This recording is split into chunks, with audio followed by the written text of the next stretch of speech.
O Grupo Espírita Amigos Fraternos apresenta.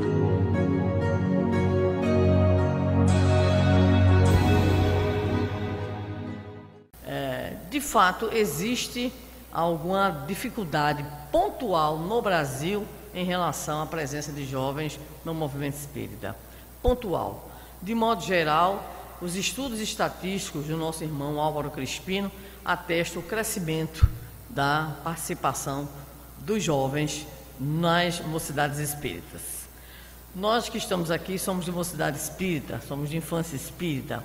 Boa parte dos companheiros que hoje está à frente, inclusive, das federativas em nível estadual, também são oriundos do movimento espírita. O que nós não podemos esquecer é que no movimento espírita juvenil houve um tempo de florescimento muito grande, até porque os tempos atuais são tempos estranhos e que a gente não pode esquecer que em um certo momento da nossa história nós pegávamos um ônibus e tranquilamente íamos para a mocidade espírita.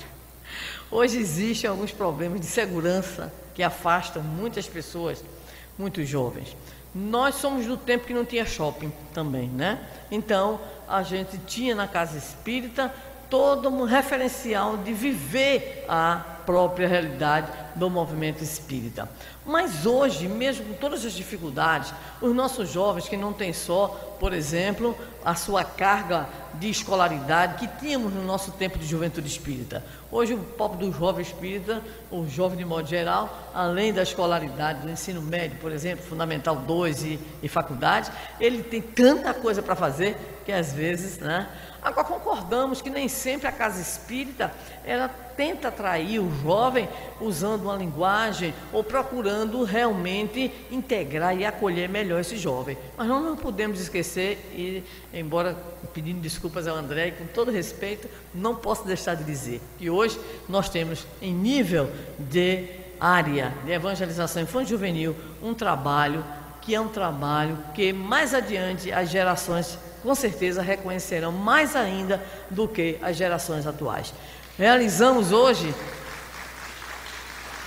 um trabalho nacional chamado Combrage, a retomada das grandes confraternizações de juventude no Brasil. Realizamos as combragens nas 4 regiões e estaremos agora em 2019 em Brasília realizando uma combragem nacional. Temos programações na área da linguagem jovem, Minha Nada Mole Encarnação é um exemplo, O portal Sou Jovem, e temos tido uma preocupação muito grande. Aqui, inclusive, o nosso companheiro Daniel, daqui da área da evangelização juvenil, participou do nosso encontro nacional, que reuniu em Guarapari, Espírito Santo, 1.250 evangelizadores. Isso presencialmente, fora as transmissões pela internet. E lá o Daniel, juntamente com o nosso irmão Fábio do Amazonas, presidente da Federativa Estadual com menos de 30 anos de idade, foram responsáveis pela oficina do protagonismo juvenil, porque nós estamos aí sim, concordamos com o nosso André, tentando superar no nosso movimento o preconceito em relação ao jovem. O preconceito em relação a tudo aquilo que o jovem pode. E principalmente é uma velha questão que é dita e apresentada: jovem é promessa, jovem não é promessa, jovem é realização. Nós hoje temos no nosso movimento espírita inúmeros companheiros jovens desenvolvendo atividades, desenvolvendo ações, jovens que estão sendo expositores espíritas, jovens dirigentes espíritas, mas sempre com essa preocupação, que é uma preocupação pertinente, lembrar que a juventude, ela sempre esteve presente nos processos de espiritualização e cristianização da humanidade. Não nos esqueçamos que quando Jesus constituiu o seu colégio apostólico, chamou João, e João era adolescente. Não nos esqueçamos que Paulo, quando foi desenvolver o seu grande e extraordinário trabalho junto à gentilidade, ele não se acompanhou apenas dos da sua idade, nem dos mais velhos, não. O acompanharam nada mais nada menos do que inúmeros jovens, apenas para destacar Silas, Tito e o jovem Timóteo, que ele teve a oportunidade de conhecer com apenas 13 anos de idade. Não nos esqueçamos que no período dos chamados testemunhos dos primeiros cristãos, eles não selecionavam os adultos e os velhos para sacrificarem. Iam todos, adultos, idosos, velhos, jovens e crianças também. Não nos esqueçamos que Francisco de Assis e Clara de Assis eram adolescentes jovens quando desenvolveram todo aquele trabalho extraordinário da chamada Baixa Idade Média. Não nos esqueçamos que quando o plano espiritual quis realizar a grande tarefa que prepararia o processo da codificação, chamou adolescentes como a Aline, Carlote, como as irmãs Baudin, como a senhorita Ruth Celina Jafé. Não nos esqueçamos que Leon Denis conheceu Allan Kardec aos 19 anos de idade para se dedicar integralmente. Não nos esqueçamos que Chico Xavier iniciou o seu trabalho de publicação com menos de 18 anos com Parnaso Além Túmulo. Não nos esqueçamos que Raul Teixeira descobriu a sua mediunidade num grupo de juventude espírita, quando pela primeira vez foi e lá a evangelizadora perguntou se ele queria falar alguma coisa sobre Moisés. Sobre Moisés, ele descobriu que era médio e falou sobre Moisés e sobre a primeira revelação como um todo. Não nos esqueçamos que o nosso Divaldo começou bastante jovem a desenvolver o seu trabalho. Então, o que importa para nós em termos de movimento espírita é fazer o nosso papel de realmente ressignificar, de avaliar os nossos erros, mas de confiar mais no jovem, que é o que a nossa área específica de evangelização espírita infantil juvenil tem feito, não apenas em nível da Federação Espírita Brasileira, mas em todas as federativas e em todas as casas espíritas. Me desculpa, mas não podia deixar passar essa colocação. Porque nós estaremos falando sobre a geração nova, ou a nova geração, que, preste atenção, é o último item da codificação. O último.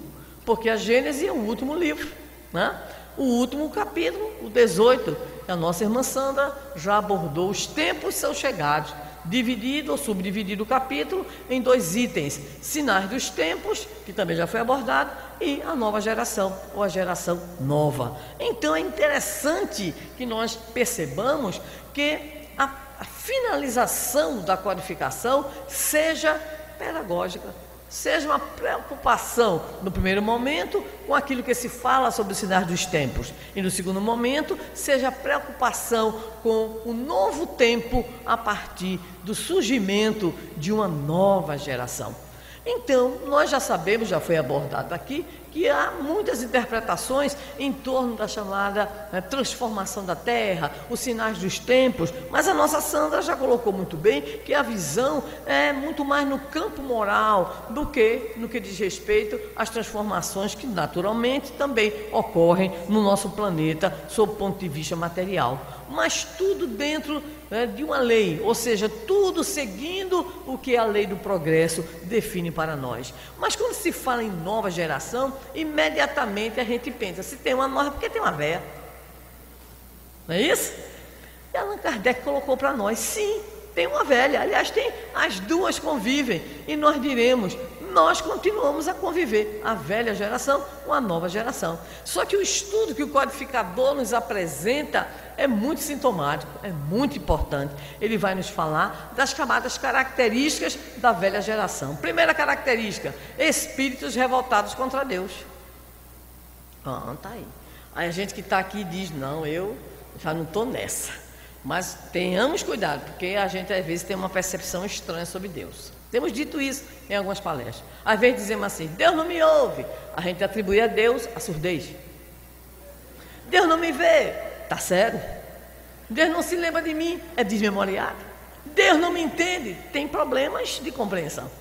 É preciso que a gente avalie como é que a gente tem a relação com o divino. Como está a nossa relação com o sagrado?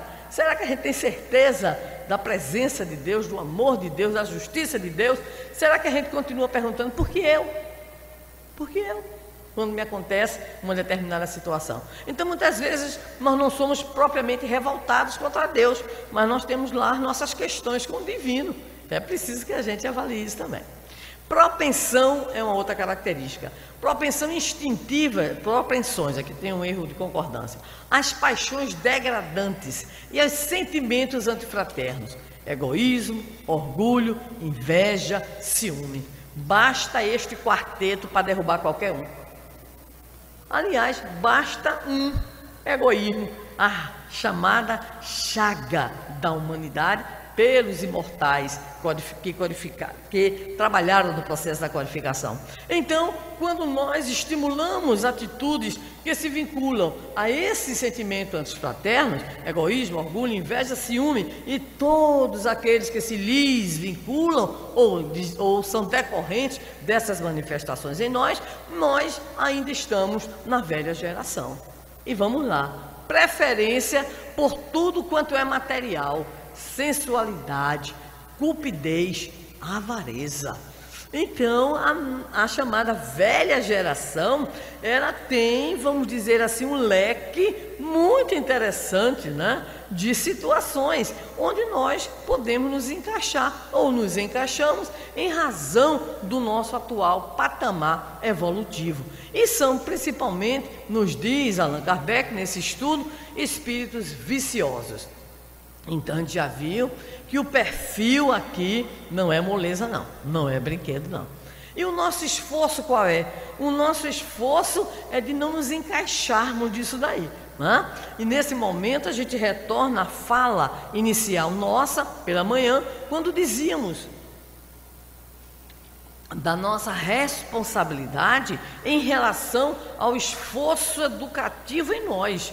Nós precisamos nos educar, porque a proposta da doutrina espírita é proposta de renovação, de transformação, de autoiluminação, de educação moral. Então, nesse momento, quando nós vemos Kardec nos apresentar as características da chamada velha geração, nós ficamos logo preocupados e vamos dizer assim: ai meu Deus, eu não preencho todos esses requisitos, mas alguma coisinha eu tenho. Vamos lá, né? Esse ciúme é uma desgraça.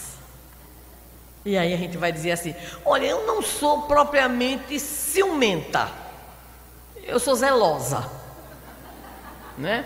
Eu não sou ciumenta, eu só olho as mensagens que meu marido recebe no WhatsApp. Eu não sou ciumento, eu só não quero que minha mulher use uma roupa que eu acho que ela é inadequada. Eu não sou ciumento por causa disso, daquilo. Nós temos uma série de justificativas. Na fala do nosso André, consideramos extremamente importante essa necessidade que ele destacou em nós de autoavaliação, para que nós nos afastemos de uma leitura sobre nós e também sobre o próprio movimento, que é como se fosse uma leitura alienada, ou uma leitura que vê apenas os aspectos positivos.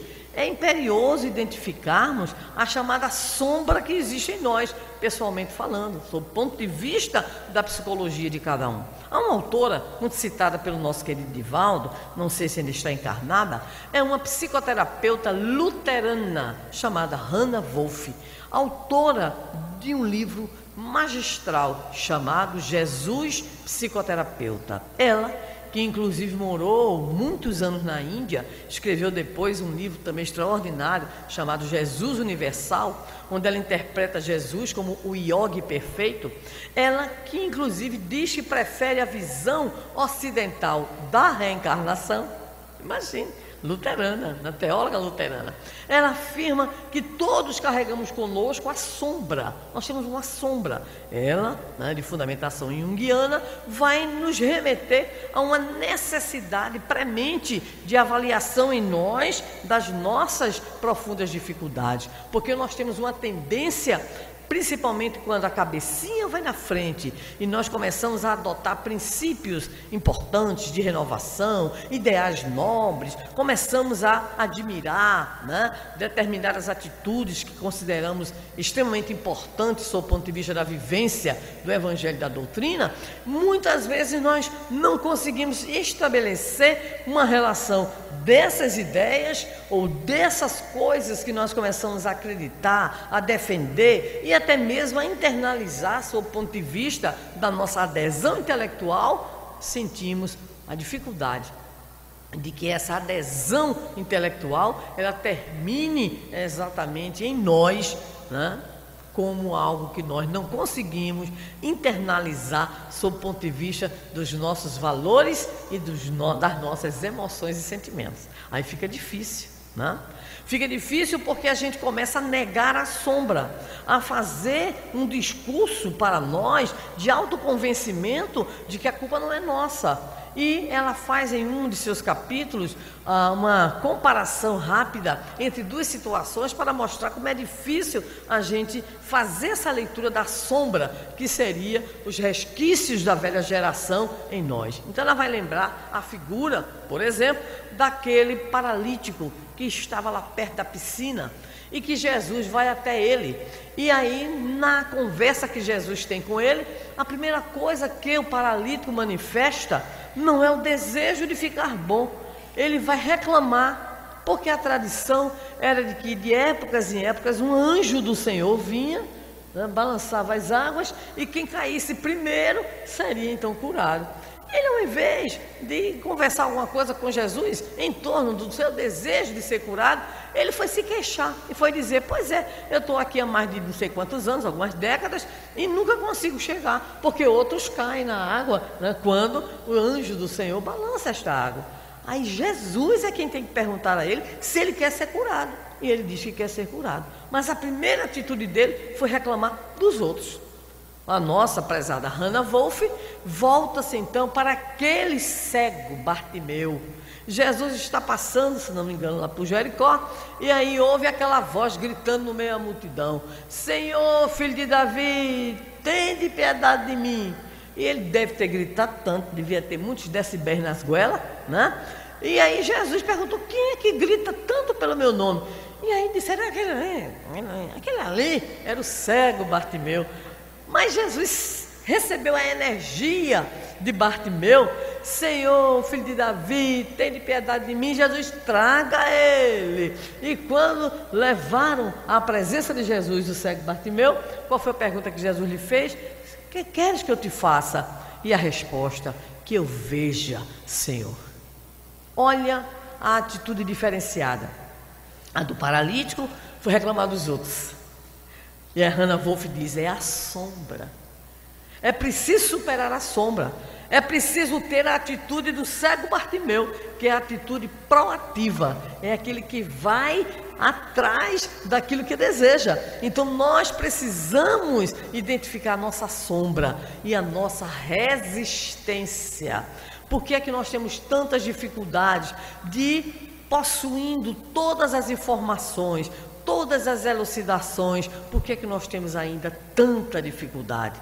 Sem querer fazer nenhuma forma de julgamento, apenas usando o exemplo, quando recentemente decidi reler Voltei, do irmão Jacó, fiquei muito preocupado com a minha desencarnação, muito. Porque quando eu li Voltei, eu li em 1900 e volts. Para quem é nordestino, 1900 e volts é lá atrás, tá? Então, esclarecendo aqui para o geralzão. Então, eu reli faz pouco tempo, já sexy, Sagenária, né? Aí comecei a reler.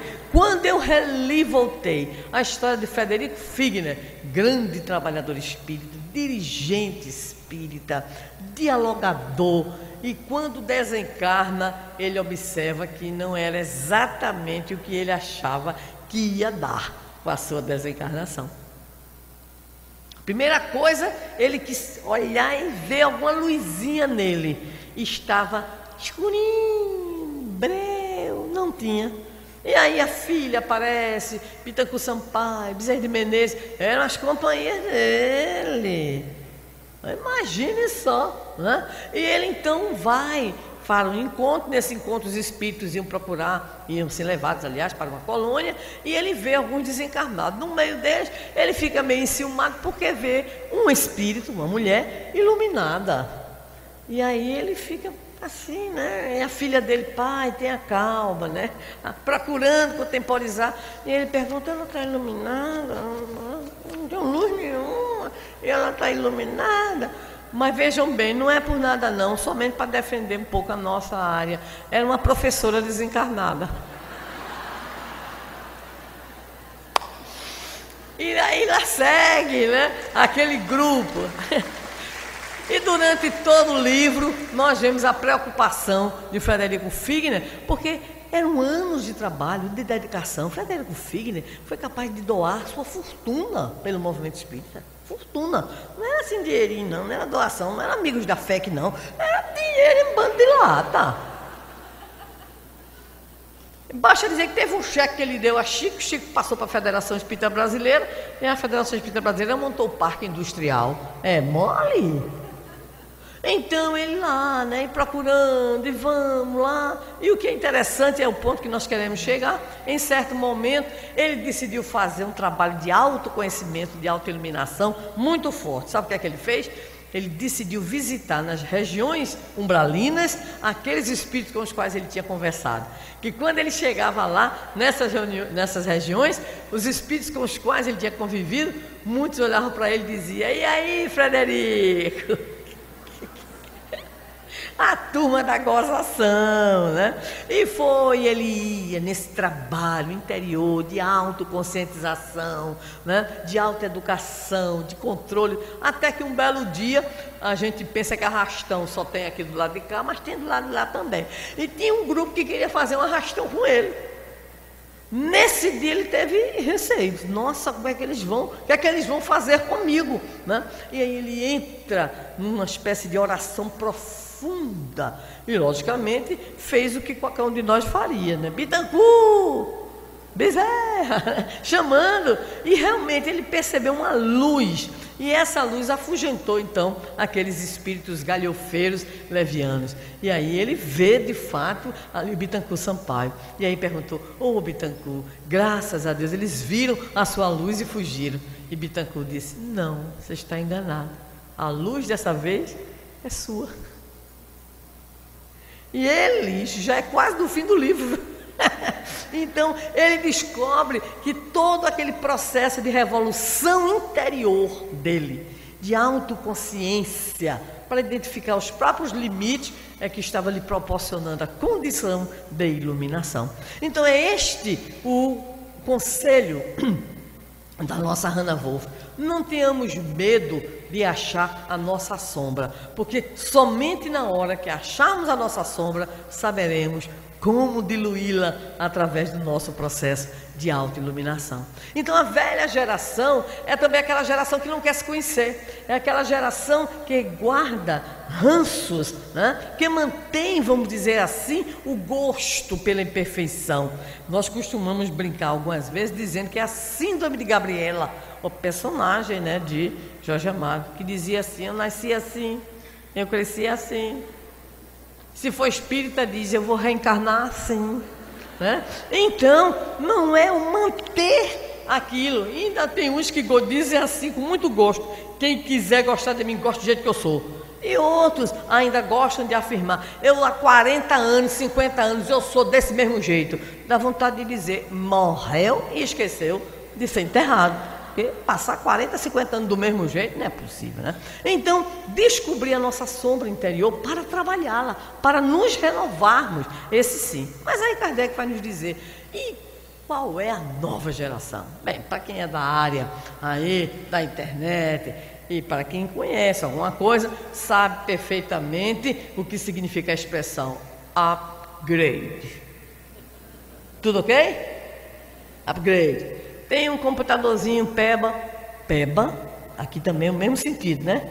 Peba, fraquinho, aí bota memória, bota não sei o que, melhora, o bicho fica parecendo que é alguma coisa boa. Upgrade é melhorar, né? É dar um plus naquilo que a gente tem. Muito bem. Quem é a nova geração? É o plus. É o plus. É exatamente upgrade. E o que é que significa? Vamos prestar bem atenção agora nesse momento, porque alguns vão começar a se sentir: ai meu Deus do céu, eu não sou da velha, mas também não sou da nova. O que é que eu sou? Quem sou eu? Quem sou eu? Para que ninguém saia daqui traumatizado, calma. Vamos prestar atenção. A nova geração, ela se comporá de 2 grupos. Primeiro grupo, o upgrade. O que é que significa? Bem, vamos trazer, vão ser importados aqui para nós espíritos que já estão o quê? Bem mais evoluídos, né? Então haverá a chamada imigração de espíritos que virão, espíritos que têm já grandes condições evolutivas, para ver se dá uma ajudazinha aqui na Terra. Meu Deus do céu, a gente está tão complicado, ô planetinha complicado, viu? Ô raça boa é a nossa, certo? Que aí a gente precisa da ajuda de fora, da ajuda de quem já tem, vamos dizer assim, estrelas, já tem conquistas, né? E aí Kardec vai nos dar, o que é muito importante, as características dessa nova geração. Porque tem gente que é meio assim, delirante, né? E acha que qualquer criança diferente é da nova geração. Não, não, não, não. Vamos lá. Ele vai dizer para nós, tá? Quais são as características? Então ele começa: inteligência e razão geralmente precoces. Opa! Mas preste atenção agora. Unidas ao sentimento inato do bem. Então não são só espíritos inteligentes. Quando vê aí um menino é um gênio na matemática, na física, sim, mas não significa que seja da nova geração. Então a nova geração tem inteligência e razão geralmente precoce, mas unidas essas características ao sentimento inato do bem e crenças espiritualistas. Isso aqui é importante. Não é somente progresso intelectual, é progresso intelecto moral. Eu gosto muito, né, de olhar o povo e dizer: será que eu conheço alguém da nova geração? De vez em quando, né, já com mais de 40 anos em trabalho de evangelização, né, eu encontrei, eu acho que uns 2 ou 3, né, que reúnem essas características: inteligência precoce, né, razão iluminada, gosto do bem. São espíritos dedicadíssimos, né? Inclusive os que eu conheço estão todos no movimento espírita, graças a Deus. Bem, o que é que diz Allan Kardec? A nova geração não é formada integralmente por espíritos que emigraram de planos mais elevados do que o nosso. Aí a gente começou a ficar feliz, porque não disse que eram 2 grupos? Então um grupo é o que vem de fora, ou seja, é o grupo do upgrade, é o grupo que já tem conquistas. E o outro grupo, para a gente ficar feliz, nós. Agora, preste atenção, nós, a depender, né, de algumas coisas. Então esses espíritos que acompanham a nova geração, os importados, são espíritos já de condição evolutiva superior aos habitantes comuns da Terra, né? Com aquelas características. Mas e o outro grupo? Nós. Prestemos muita atenção, porque é um momento de decisão nas nossas vidas. Nos diz Allan Kardec: ainda também farão parte da nova geração os espíritos vinculados à Terra que desejam se renovar e que superaram as más influências, né? O meio, a questão da matéria, procurando o quê? Novas disposições. Olha, apareceu para nós a brecha do processo seletivo. Apareceu. Então nós podemos nos candidatar, de fato, a integrarmos a nova geração. Se o quê? Primeiro, procurarmos afastar daquelas características negativas que vimos próprias da velha geração. E se buscarmos substituir, então, essas nossas dificuldades por novas disposições morais. Qual é a palavrinha central que abordamos na nossa primeira fala? Educação moral. E qual é a base da educação moral? Esforço. Esforço. Então eu vou me esforçar para domar minhas más inclinações. Vou me esforçar para controlar o meu ciúme. Vou me esforçar em relação ao meu problema íntimo de orgulho, ainda de egoísmo. Eu vou procurar ser a melhor pessoa que eu possa ser. Mesmo que eu não tenha, vamos dizer assim, sucesso absoluto 100%. Mas eu estarei o quê? Eu estarei nesse esforço, porque é isso que caracteriza o verdadeiro espírita. É a sua transformação moral, está lá colocado no Evangelho, mas pelos esforços que emprega. Ora, se ele está se esforçando, é porque ele está em processo. Então o nosso Frederico Figner, voltando ao livro Voltei, ele trabalhou demais, ajudou demais, mas o processo era um pouquinho mais complexo do que ele imaginava, né? E nós, muitas vezes, que estamos também vivenciando a experiência, nós temos que ter um outro tempo, que é o tempo de Deus. Esse tempo de Deus, ele é muito curioso. Gostaria rapidamente de evocar aqui o meu querido amigo, irmão Haroldo Dutra Dias. Diz que num dia meio aperreado, assim, ele abriu, né, um texto lá do Novo Testamento e apareceu o seguinte, né, texto para ele, um versículo para ele. Jesus, vendo que os pescadores estavam arrumando, vamos dizer assim, consertando as redes, viu a João, o evangelista, e o chamou para segui-lo. E Haroldo disse: quando eu terminei de ler isso aí, eu perguntei assim: Senhor, não estou entendendo nada, eu estou aperreado, estou assim numa fase meio complicada da minha vida pessoal. Eu abro e cai essa história de que Jesus foi chamar João para ser o discípulo dele, e eu não estou entendendo nada. E às vezes o Haroldo tem uma maneira curiosa de dizer assim: Senhor, eu sei que tu me ajudas, eu sei que tu me amparas, o problema é que eu não consigo enxergar como é que tu estás fazendo isso. E ele disse que nesse momento, nesse dia, ele ficou: e agora que eu não estou entendendo porque caiu esse versículo para mim? E aí passou o dia pensando, meditando, depois deu aquele agora. É porque quando Jesus foi chamar João, João não estava nas redes trabalhando, João estava parado consertando. E o nosso querido irmão, com todo o seu cabedal de sensibilidade, de conhecimento, fez a seguinte interpretação: é que há momentos em que nós estamos ativos, mas há momentos que nós temos que parar, para que o tempo seja o tempo de Deus. E eu fiquei meditando também nas palavras dele, ao ouvir esse pequeno vídeo, e lembrei ao Cronos e ao Kairos. Ao Cronos, que é o tempo cronológico do homem que a gente marca, e o Kairos, que é o tempo de Deus. É preciso, dizia o nosso Haroldo, fazermos a nossa parte, mas é preciso deixar um tempo para que Deus faça a parte dele em nós. Olha que mensagem bonita. É preciso parar um pouquinho, é possível e necessário Virgem colheira, porque eu botei um cronômetro aqui, né?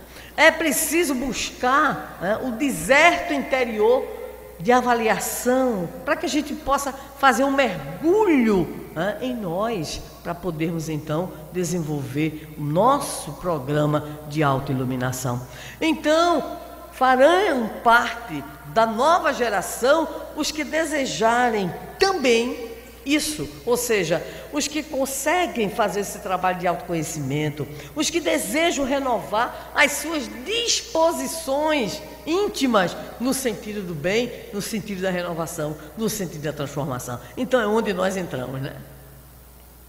Nós vamos entrar nessa nova geração a partir desse nosso desejo. Mas há um subgrupo dentro deste grupo que é interessante demais, que eu só prestei atenção depois de ler o texto kardeciano algumas vezes.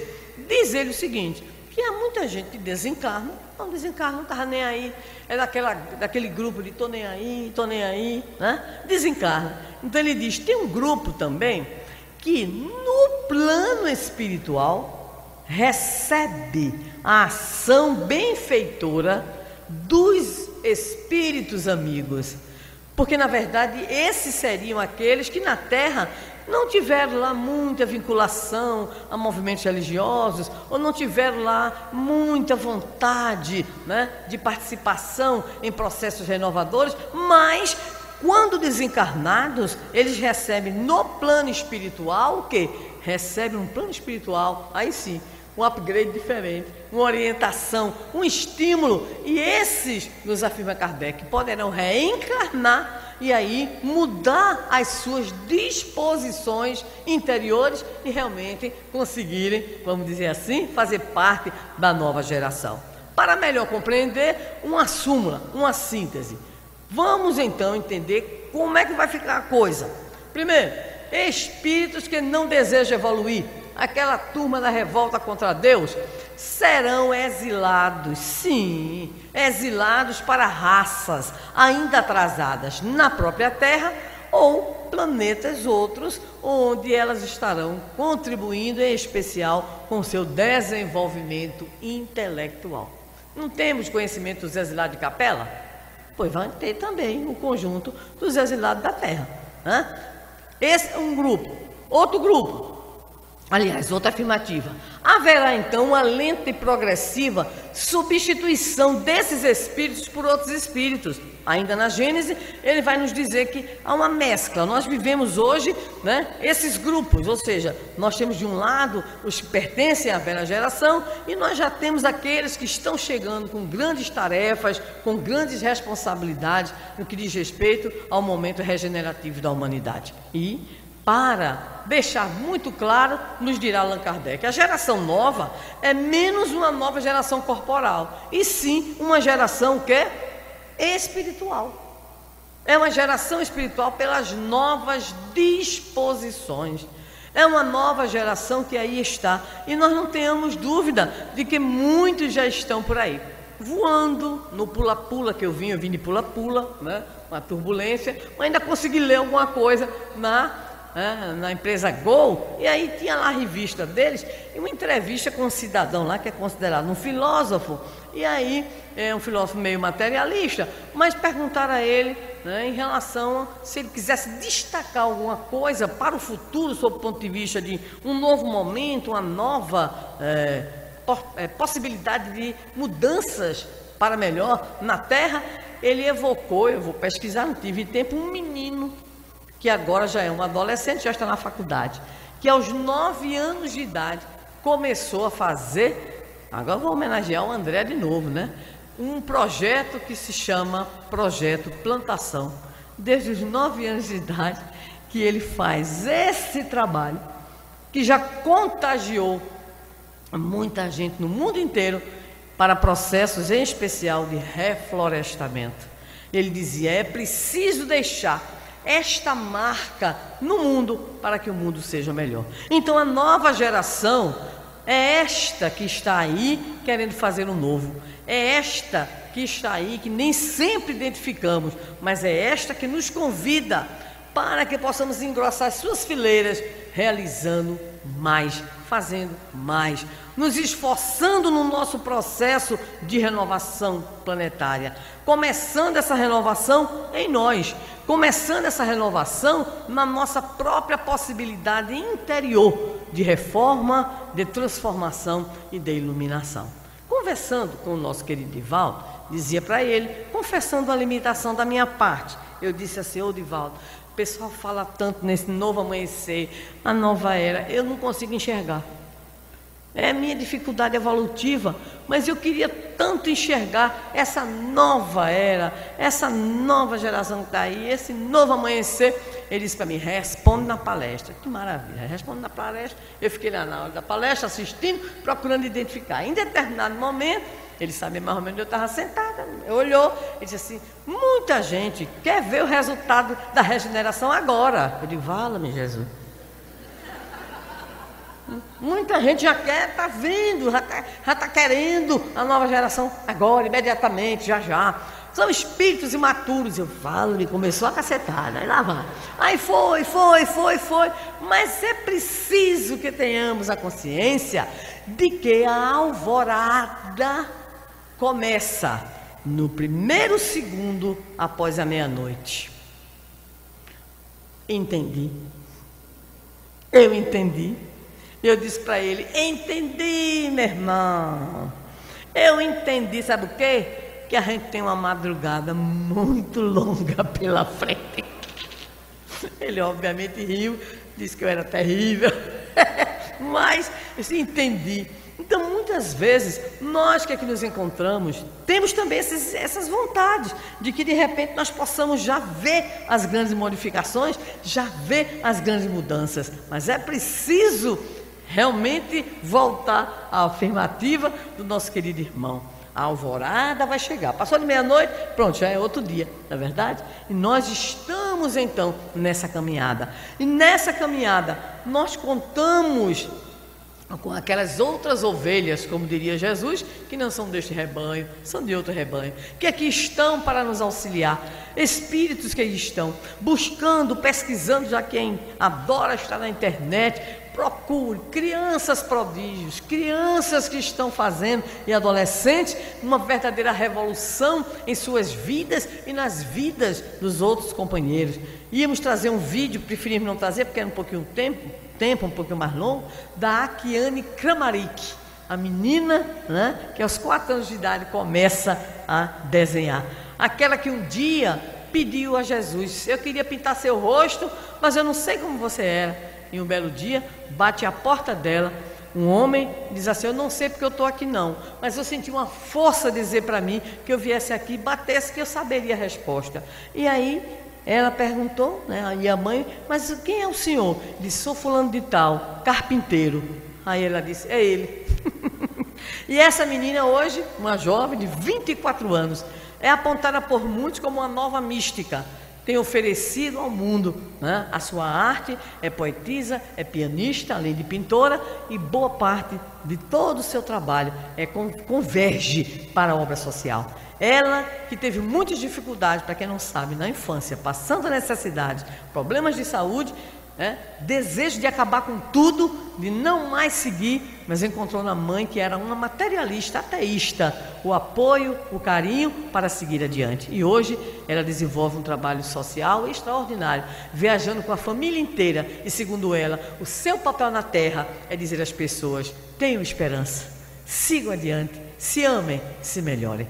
Esta é a proposta que Allan Kardec nos traz em A Nova Geração, que possamos fazer parte dessa nova geração, procurando fazer o melhor em nós, dando realmente a Jesus a resposta a Ele, porque Ele não desiste de nós, ainda que nós tenhamos as nossas profundas limitações.